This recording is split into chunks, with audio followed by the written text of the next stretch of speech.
Shh. Hear that? Big waves are calling. Dive into refreshment with Kona Big Wave. Tropical flavor and the taste of aloha in every drop. So crack one open and let the great taste roll in. Kona Big Wave, liquid aloha. Copyright 2025 Kona Brewing Co., St. Louis, Missouri. Mahalo for enjoying responsibly. This summer, try the new Strato Frappuccino blended beverage at Starbucks. It's the classic blended iced coffee you know and love, now topped with a creamy layer of handcrafted brown sugar cold foam. Available for a limited time. Your Strato Frappuccino is ready at Starbucks. The Jack Welch Management Institute at Strayer University helps you go from, I know the way, to I've arrived with our top 10 ranked online MBA. Gain skills you can learn today and apply tomorrow. Get ready to go from make it happen to made it happen and keep striving. Visit strayer.edu/Jack Welch MBA to learn more. Strayer University is certified to operate in Virginia by Chev and has many campuses, including at 2121 15th Street North in Arlington, Virginia. Hey, it's Paris. You know I love sparkly things, right? Like stars. Duh. And thanks to Hilton and AutoCamp, I just slept under them. Picture me, serving looks by the fire outside my luxurious Airstream, making s'mores with the kids, while a national park is our backdrop. The great outdoors meets Hilton hospitality. That's hot. Explore all the new ways to stay at Hilton.com. Hilton for the stay.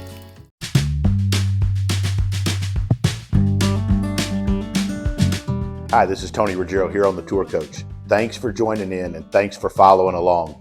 It is my mission to bring you some of the best instructors, the players, mental coaches, fitness experts, everything you need to play better golf, all of the people I find fascinating that can give you information to help you in your pursuit as a teacher or as a player. It's all here on DewsweeperTV or wherever it is you get your podcast. Thanks for watching the Tour Coach podcast, and hopefully this helps you teach better, play better, and enjoy the game. So here we go. Kicking off another Tour Coach here from 706 Club Drive, sponsored tonight by 19 Crimes, which happens to be Snoop's wine. And if Snoop Dogg happens to listen to this, we are open for sponsorship. I think we'd be a perfect fit, to be completely honest. And if we had Coop here, he would agree. Yeah. Nick Dimengo joins us from Rainmakers GC. Yeah, man. Now Rainmakers. Yeah. Good to have you. And Will McFadden, who frequent guest. I always wanted to be the guy. This is a total random statement, but there was a person called into this. Do you remember? You're younger than me. Do you remember a famous sports talk radio personality, Fabulous Sports Babe? Do you remember that? No. She was back in the day, and if people listening, you might know anyways. And anyway, she was a lady, had this show, and she was out of Seattle. That's what. Oh, really? Yeah. But anyways, I think she was out of Seattle. Anyways, maybe down in Florida. But anyways, that's so close. But there was a guy. I'll never forget. I was driving back in the day. A guy called, and he said, "What did he say? Like first time listener, long time caller." Anyways, that's what I feel like Will is like. But anyways, I digress. So Will McFadden, resident tour player, in hanging out, we actually did some good work this week. And Nick Dimengo, Rainmakers. Now you got your YouTube channel. How's it going, bud? It's good, man. It's crazy to branch out, formerly of major publication. Mm-hmm. So I think for me, it's just trust and process. We talked about it today with Golf Swing. The boring shit is the stuff that ultimately gets you to success. And I think that's where we're at right now. Like just going through the grind and slowly starting to see success. So it's pretty fun. I think the interesting thing about, I think having things that are different are good out there. Yeah. I think, I know with our channel, this from all the times we've talked, and Will and I ride. Will knows this from just driving me around like Miss Daisy. He's like driving Miss Daisy around, right? But I wanted my channel, our channel, to reflect our love and appreciation for real golf instruction, what I call real golf instruction, serious instruction. and I want it to represent being authentic, and I want it to be a real inside look of like us with students really helping people get better. Oh yeah. Right. And I've tried hard. We've spent a bunch. My wife doesn't know how much money we spend doing this, but anyways, we've put a good bit in it, doing it. But you're coming at it from a different approach, which I think is great. And it's from a mid-handicap golfer. New dad. No time to practice. No time to practice, just trying to get better. Yeah. So, you look at this table tonight, you got a guy just starting his professional career a year in, getting ready for PGA Tour America's Q School in just over a month. So we're getting grind. And by the way, we can officially announce that Coop is going to be on the bag. There you go. Look out. Well, Reading greens, man. Oh, I'm coming. We have Colby there. This is going to be epic. But, obviously, what I do and teach it, and then you. So we got different perspectives. And you wanted to talk a little bit about what you see from doing what you've done.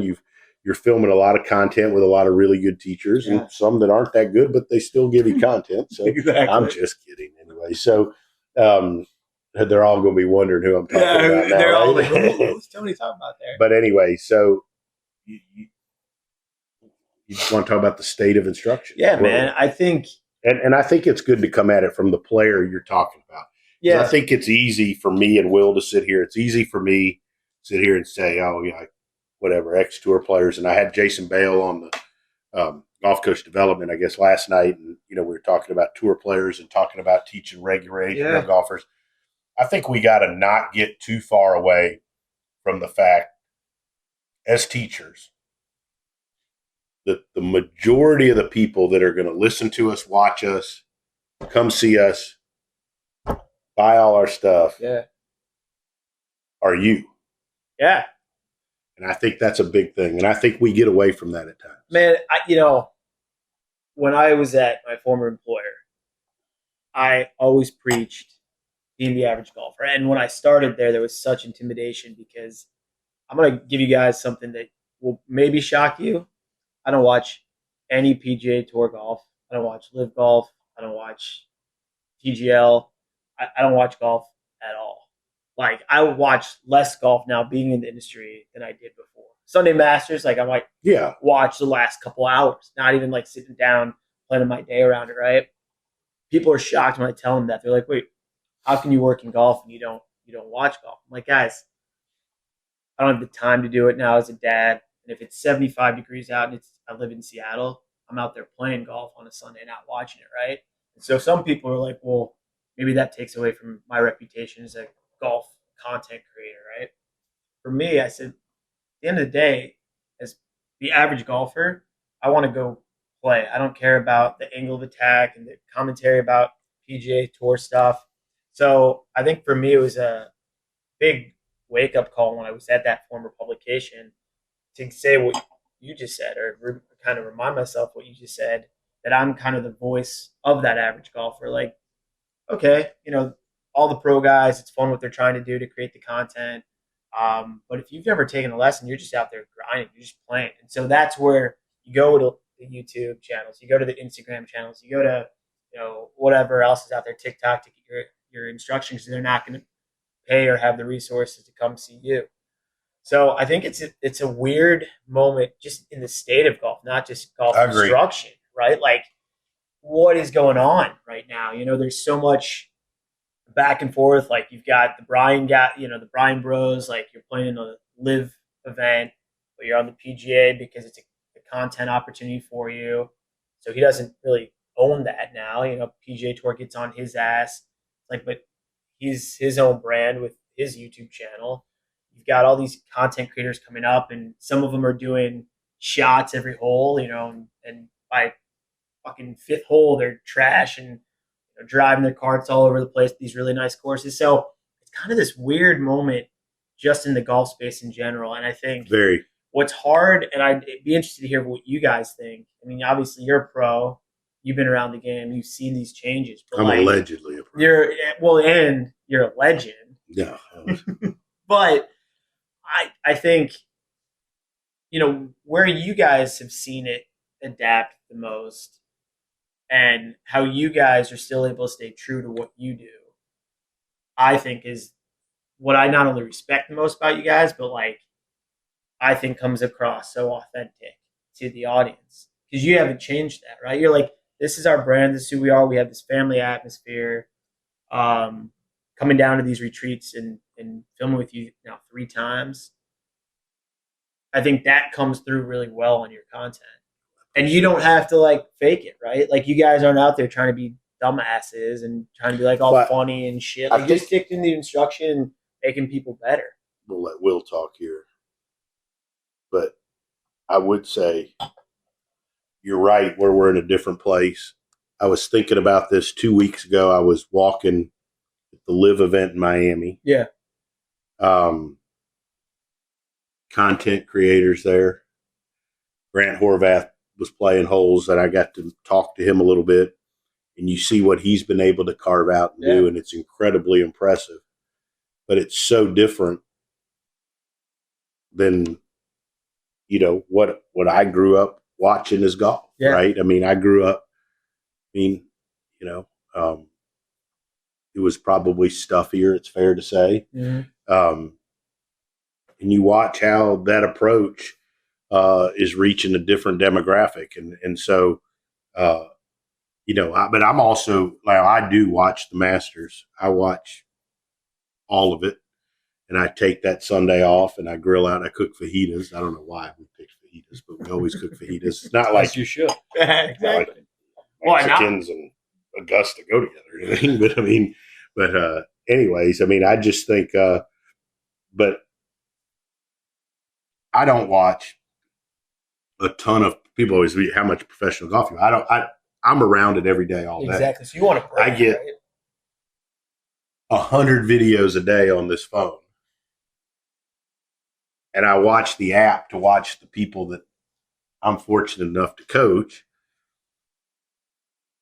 But you know, you and I talked about this. I think one of the first things I watched that was a regular event, I watched Rick Lamb in the playoff of the Corn Ferry event sitting in here a couple of weeks ago, right? Like, because obviously he's a person I'm close to and I coach. So, but I think that there's more and more people coming at it from your angle. Mm-hmm. And I think as coaches and teachers, we've got to be more adept at addressing and handling that. And so for me, you know, I don't know why I do half the things I do, but I know that I made a decision, like I wanted whatever we put out to really reflect what I thought was important and good. And because I was so fortunate to be mentored by great people and have people take interest in me.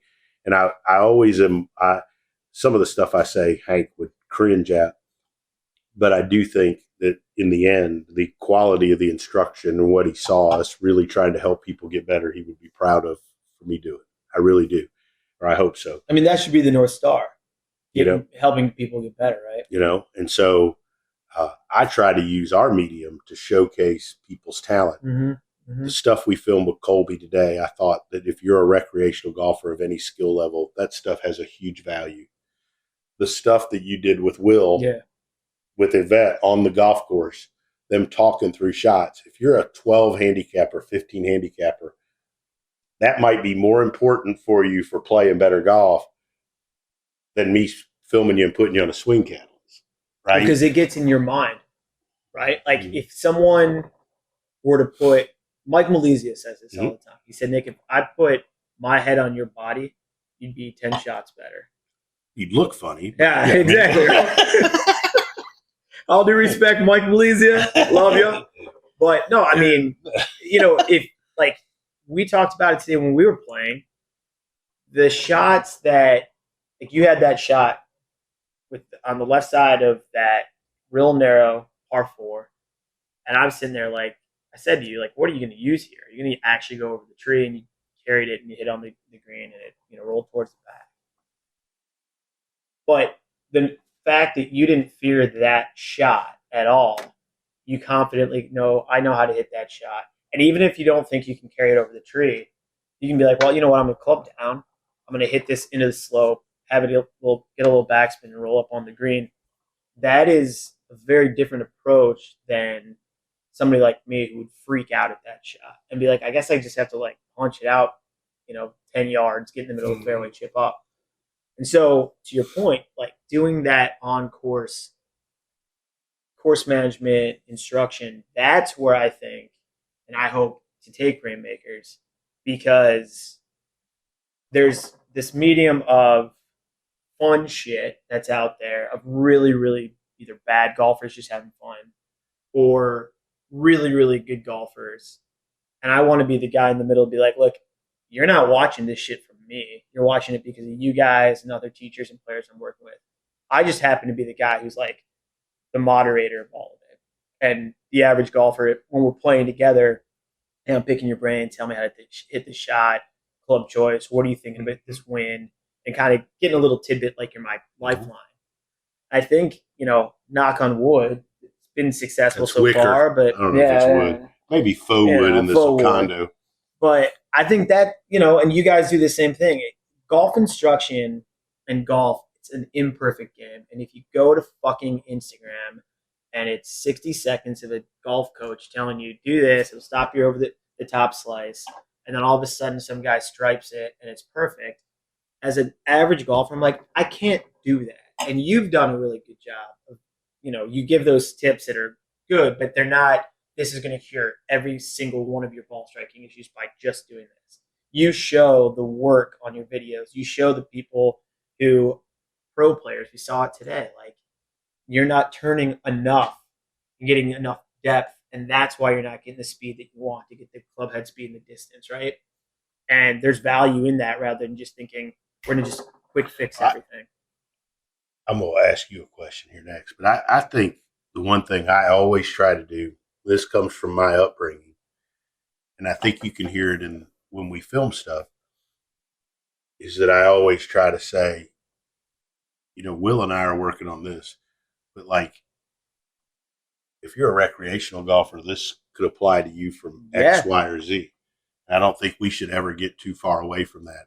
And, another really good friend of mine in the business, you obviously know him because, but Luke Curdini. Yeah. And Luke and I were talking one time, and he was just sharing with me the most common search things that they had found. I don't know if it was at Digest or if it was at golf at the time, but like, it was stuff like how to put the grip on, how to stay into the ball. Like, I'm sitting there thinking people are going to be talking about speed and lag, all this crazy stuff. Like, it's like, how the hell do you hold the club, right? And I think we get lost in that. So you've been, obviously, you're going to have a long professional career as a player, especially now that Coop's on the bag. And I feel so fortunate in being able to announce that here live.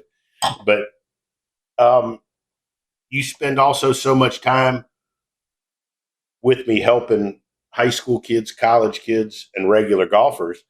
What is it that you see the recreational golfers not picking up on, not being able to do? Where can we help?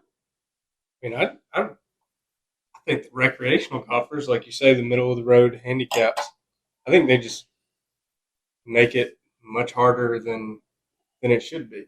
Like they're trying to hit it every shot to a foot instead of assessing the risk of each shot. Like, I think when you watch pros, I could be, everybody plays different. I could be totally off base with this, but I feel like when a pro gets up to a ball or a short game shot or anything, I think they immediately start eliminating shots that they could hit. Like, for example, in the hole you talked about earlier, like I knew I couldn't hit it low because there's a big old dip in front of the green. They start eliminating shots that they know they can't hit. I think amateurs try to find shots that they can hit, even if they don't practice it. Like, they're like, well, I could go high, I could go low, I could go around. Me, like, the longer you play, I guess, the pros, like, they learn their game and they start eliminating shots and figure out over time that it's pretty simple what shot you should hit, right? So it's a little bit of learning your game, I think, and knowing that kind of stuff. But I Course use it. management. USAA knows dynamic duos can save the day, like superheroes and sidekicks, or auto and home insurance. With USAA, you can bundle your auto and home and save up to 10%. Visit USAA.com/bundle. Bundle savings are off total premium, not available in all states or in all situations. To qualify, auto policy must be active prior to property policy issue, subject to change. Restrictions apply. Membership eligibility and product restrictions apply and are subject to change. USAA means United Services Automobile Association and its affiliates, San Antonio, Texas. Brooks Running reminds us that we're all powered by something. Whether it's the me-time energy of a run after a day at the office, the electrifying energy of your first marathon, or the infectious energy of a group run with your friends. No matter what energy powers you, Brooks has gear specifically designed to unleash it. So lace up and let it out. Let's run there. Visit brooksrunning.com today to learn more. Eczema isn't always obvious, but it's real. And so is the relief from Ebglyss. After an initial dosing phase, about 4 in 10 people taking Ebglyss achieved itch relief and clear or almost clear skin at 16 weeks. And most of those people maintain skin that's still more clear at 1 year with monthly dosing. Ebglyss, lebrikizumab, LBKZ, a 250 milligram per 2 milliliter injection, is a prescription medicine used to treat adults and children 12 years of age and older who weigh at least 88 pounds or 40 kilograms with moderate to severe eczema, also called atopic dermatitis, that is not well controlled with prescription therapies used on the skin or topicals, or who cannot use topical therapies. Ebglyss can be used with or without topical corticosteroids. Don't use if you're allergic to Ebglyss. Allergic reactions can occur that can be severe. Eye problems can occur. Tell your doctor if you have new or worsening eye problems. You should not receive a live vaccine when treated with Ebglyss. Before starting Ebglyss, tell your doctor if you have a parasitic infection. Searching for real relief? Ask your doctor about Ebglyss and visit ebglyss.lilly.com or call 1-800-LILY-RX or 1-800-545-5979. Brace the rudders! Raise the sails! Raise the sails! Captain, an unidentified ship is approaching. Over. Roger. Wait, is that an enterprise sales solution? Reach sales professionals, not professional sailors.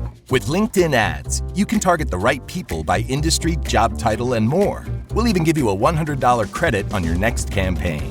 Get started today at linkedin.com/results. Terms and conditions apply. This will shock you that I'm going here, but I'm going to use a Wade Hamilton story. And if you play in the Jingle Bell next year, you'll meet Wade Hamilton. He's truly one of the best golf club professionals I've ever known in my life. He's my best friend. And he's also a raging lunatic with the yips. Flinches when it comes to hitting wedges. Really? Can't hit it low to save his life. And we were at TPC Sunkissed. It's not really a TPC course, but it's in Biloxi, Mississippi at the Jingle Bell. And he hits it behind this pine tree, big limb. And I'm like, I look at it and I'm like, we just got to take a little 8-iron chip and under it. Yeah. And he's looking up. But he hits this 9-iron up over everything onto the green. And he was like, well, I can't hit that shot. So I'm just going to take it up through that. And while it, and we joke about it, but it's applicable to what you're saying. Like, I think if golfers didn't try to hit shots that they couldn't hit, they'd be so much better. Why try to run a 7-minute mile if you've never even run an 8-minute mile? Why run? Right, why run? This isn't a great example. My brother is a unlimited handicap. He's getting better, but he can't quite finish all the holes. But he knows that he can keep a 4-iron in play.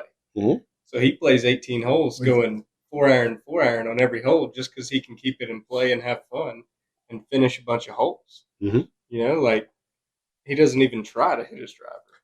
And agree 100%. And you're talking about like things that recreational golfers could do that would make them enjoy playing better. We did this with the really good tip we did today for Rainmakers. Encourage everybody to go check them out.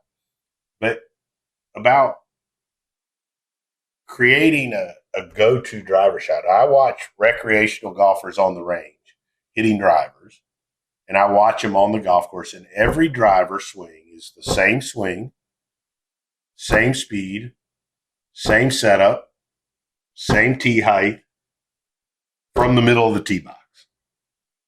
I go to a tour event. I watch different tee shots. I see them get at different parts of the tee. I see different tee heights. I see different speeds, different moves, trying to do different things based on what they have to do. Mm-hmm. And they practice that. And you practice hitting a fairway finder, something that you can do to get it in play. And I think that regardless if you're a big slicer, people, I just slice the driver, I can't.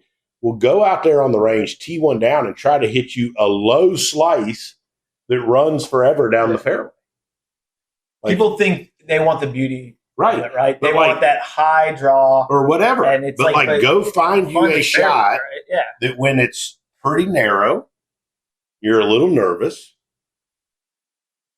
Whether it's a low slice, it could be a low run and hook, it could be a high fade that you just block out there. It could be whatever. Yeah. But go find you a shot that when shit gets real and you got to put it in play, that you can do it part of the time.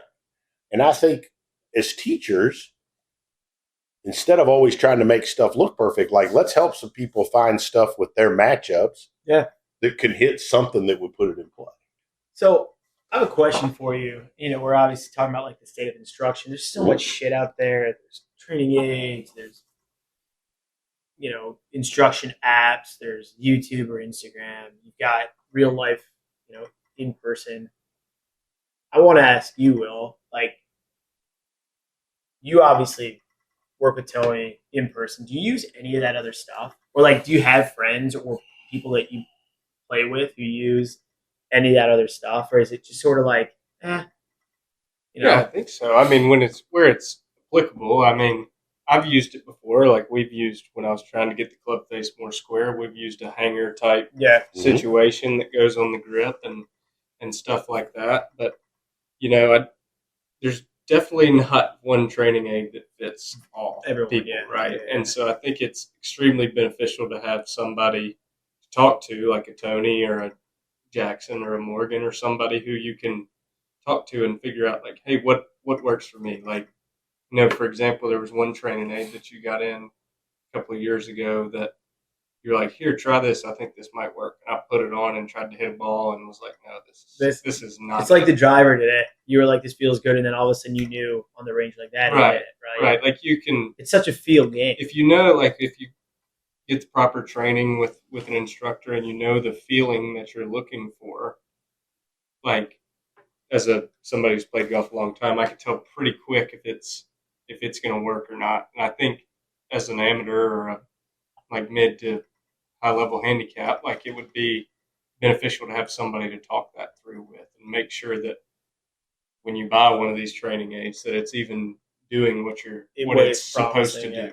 Right. And not messing up your swing even more. Right, exactly. Like do you watch anything on, like, okay, I should rephrase that question. You obviously watch Instagram tips and stuff, right? Yeah. Is there something that you have learned that has been more beneficial to your game from that? And it's more like maybe like a technique, like, oh, I never thought about that type of shot. Or is there something that kind of blows your mind, like, whoa, that's something I never would have ever thought about. I want to talk to Tony. I want to implement that into my game.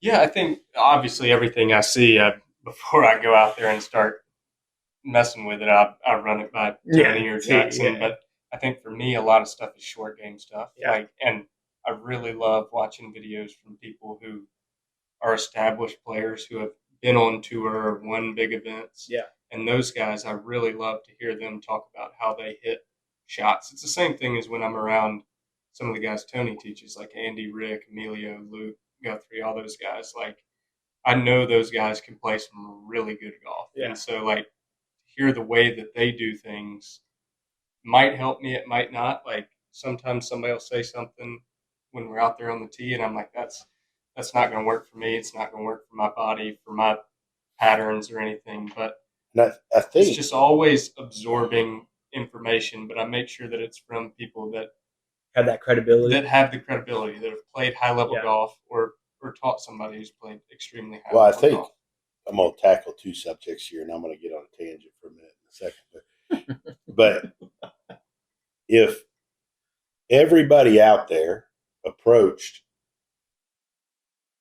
the social media and learning what you just said, they would get better. Yeah.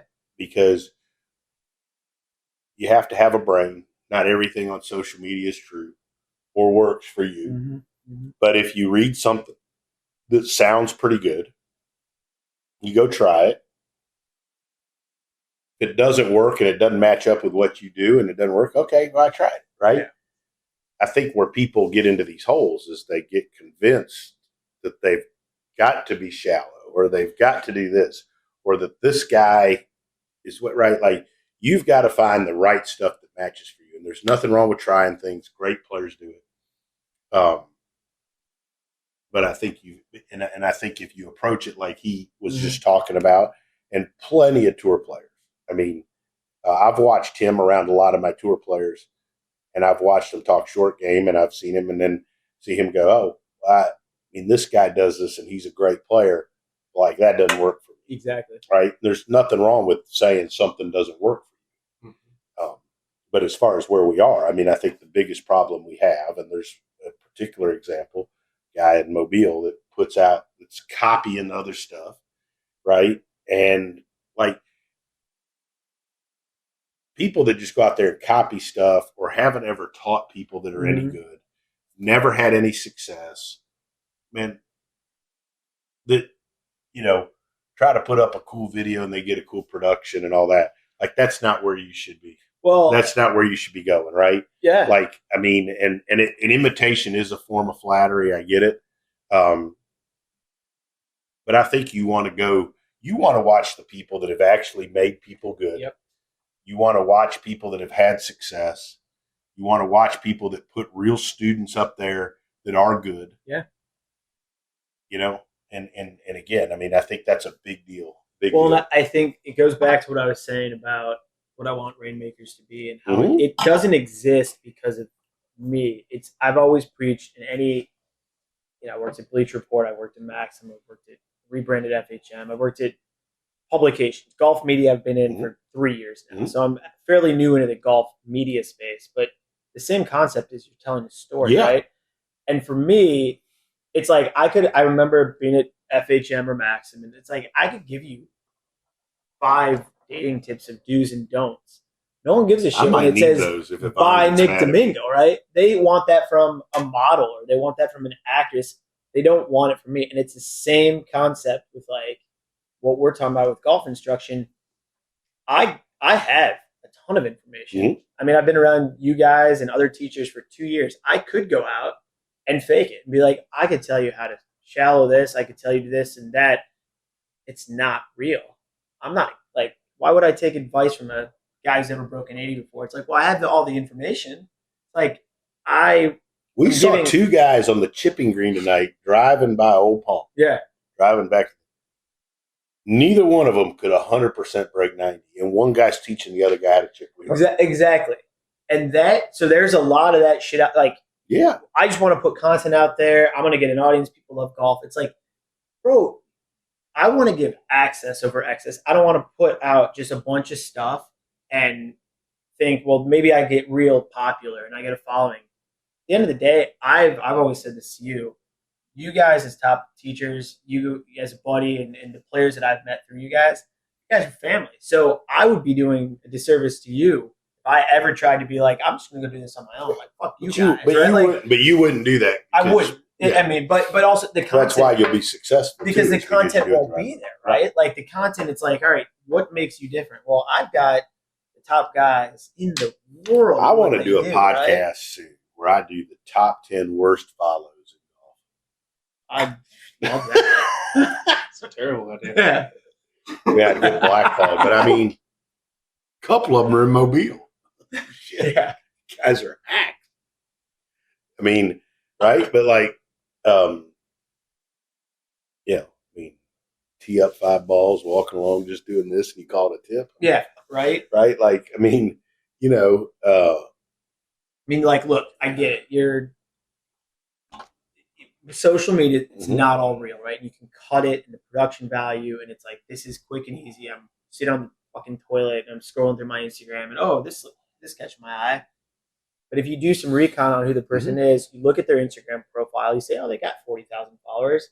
What value are you bringing? Well, what are you doing, or what is your I credibility? think more important than right? followers is who have they taught. Well, exactly. But to the average person, and they look at followers and like, oh, like, it shows who follows them. It's like, I see my buddy Will follows them, right? They must be legit.